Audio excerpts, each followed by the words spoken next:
Hello everyone, मैं self doctor Shailesh Sancheti, MD homeopath from Pune. आज हम बात करेंगे मल्टीपल स्क्लेरोसिस के बारे में।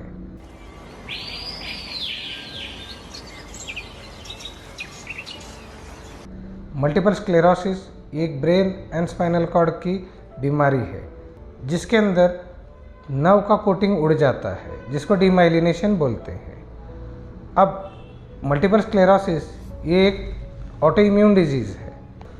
अब इस बीमारी को हम एक साधारण भाषा में समझने की कोशिश करते हैं। जैसे मान लीजिए एक वायर है, उसमें से इलेक्ट्रिसिटी पार होती इस तरफ से उस तरफ। अब उसके पे जो कोटिंग होता है उसका एक रोल होता है कि वो जो करंट पास हो रहा है वो कहीं और पास ना हो, मतलब जहाँ से शुरू करना है और जहाँ पे एंड करना है इसी के बीच में वो कनेक्टिंग वायर होती है।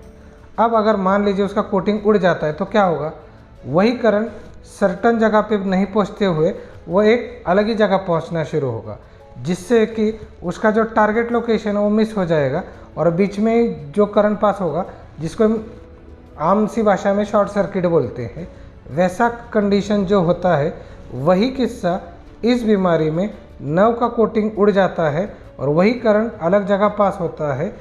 उस कंडीशन को मल्टीपल स्क्लेरोसिस बोलते हैं और जो कोटिंग उड़ जाता है उस सिचुएशन को डीमाइलिनेशन बोलते हैं। अब ये ऑटो इम्यून का मतलब क्या, कि ये बीमारी ऐसी है जो शरीर में तैयार हो गई और वो शरीर के खिलाफ ही काम कर रही है। इस बीमारी में जो साइन सिम्टम्स होते हैं वो कैसे होंगे। अब वेरी लॉजिकल ये है कि ब्रेन में से जो स्पाइनल कॉर्ड में से 12 नर्व्स निकलते हैं, उस नर्व का हर एक नर्व का एक एक फंक्शन है। कोई नर्व आपकी आंखों को जा रही है, कोई नर्व आपके टॉक पे है यानी कि टंग पे है, कोई आपके एब्डोमेन को, कोई यूरिन को कंट्रोल कर रहा है, कोई लोअर लिम्स को कंट्रोल कर रहा है, कोई हैंड को कंट्रोल कर रहा है। मान लीजिए अगर किसी में भी इसका स्पार्क अगर हो गया और वहाँ का कोटिंग उड़ गया तो वहाँ उस ऑर्गन के लोकेशन पे जो सप्लाई होने वाला है वो रुक जाएगा और उसके अंदर खराबी आना शुरू हो जाएगी। अब उदाहरण के तौर पे अब मान लीजिए आंखों को तकलीफ हो गई या आंखों के नर्व यानी कि ऑप्टिक नर्व को अगर मल्टीपल स्क्लेरोसिस का इम्पैक्ट आ गया तो ब्लाइंडनेस आ सकता है।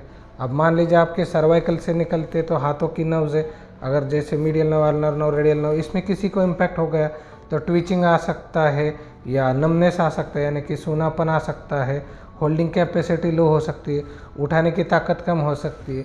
वैसे नीचे जाते हैं, मान लीजिए यूरिन के ब्लैडर का जो है उसका अगर उसको एमएस का इफेक्ट आ जाता है तो उससे यूरिन का कंट्रोल मिस हो सकता है। पैरों पे अगर ऐसा हो जाता है तो लंबर से जो नर्व्स निकलते हैं तो उससे आपके पैरों में हेवीनेस आ सकता है, लड़खड़ाहट आ सकती है, स्टैगरिंग गेट आ सकता है, या हो भी सकता है कि दोनों पैरों में से ताकत चली जाए और आप प्रॉपरली वॉक भी ना कर पाए। इस तरीके से ये जो एमएस की बीमारी है ये एक अभी तक के रिसर्च के हिसाब से ये प्रोग्रेसिव होती जाती है, या एज वाइज समझ लीजिए या उसके इम्पैक्ट वाइज समझ लीजिए। देखते हैं कि होम्योपैथी में इसके क्या सॉल्यूशंस है। होम्योपैथी में सिर्फ मल्टीपल स्क्लेरोसिस के लिए नहीं तो बल्कि जितने ऑटो इम्यून डिसीजेस है सबके लिए बेस्ट सोल्यूशन है। वजह ये साइड इफ़ेक्ट फ्री है, 2 यूज़र फ्रेंडली है, 3 ईजीली ले सकते हैं, 4 एनी पर्सन कैन टेक, अच्छा इजी टू कैरी है। होम्योपैथिक ट्रीटमेंट के लिए मल्टीपल स्क्लेरोसिस में कोई भी फूड रिस्ट्रिक्शंस नहीं है, आप इसको प्रॉपरली इंडिकेटेड तरीके से ले सकते हैं और जिसमें आपको एक अच्छा पॉजिटिव चेंज महसूस ज़रूर होता है। अब आप ये सोचेंगे कि इसमें कौन सी बीमारियों में कौन सी दवाइयाँ यूज़ होती है। इसमें प्लम्बामेड है, इसके अंदर सल्फ़र है, इसके अंदर नेट्रम्यूर है, इसके अंदर लीडमपाल है, इसके अंदर फॉस्फोरस है। ऐसे बहुत सारी मेडिसिन का हम यूज़ लेते हैं। अब इसमें बहुत बार पेशेंट्स के या डॉक्टर्स के ये क्वेश्चंस होते हैं कि आपने कौन से बेसिस पे मेडिसिन चूज़ करते हैं या इसके लिए कौन सा पोटेंसी यूज़ करते हैं। लेकिन पॉइंट ये है, ये सब एक्सपीरियंस का पार्ट है।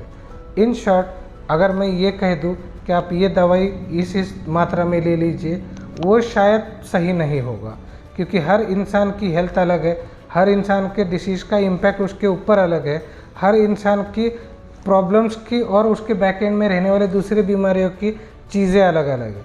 इसलिए हर पेशेंट को देख के ही दवाई देनी चाहिए। इसीलिए मैं आपको ट्रीटमेंट पार्ट पे सिर्फ यही बताना चाहूँगा, अगर आपके फैमिली में, आपके दोस्तों में, आपके जानने वालों में किसी को भी मल्टीपल स्क्लेरोसिस की अगर शिकायत है तो आप हमें ज़रूर संपर्क करें। इसमें उनकी हर चीज़ यानी कि क्वालिटी ऑफ लाइफ इम्प्रूव होने के लिए ज़रूर मदद होगी। दोस्तों, ये आज जो वीडियो था ये मल्टीपल स्क्लेरोसिस के बारे में था। अगर आप ये चाहते हैं कि और बीमारियों के बारे में जानें तो आप हमारे YouTube पेज को लाइक कर सकते हैं। और अगर इन केस आपको कुछ भी क्वेरीज़ है या आप ट्रीटमेंट लेना चाहते हैं तो आप हमारे क्लिनिक को विज़िट कर सकते हैं। हमारे यहाँ पे ऑनलाइन ट्रीटमेंट फैसिलिटी भी अवेलेबल है। और इसके अलावा आपको कुछ डाउट्स हैं तो आप हमें कभी भी पूछ सकते हैं। So thank you for watching. Stay connected with homeopathy.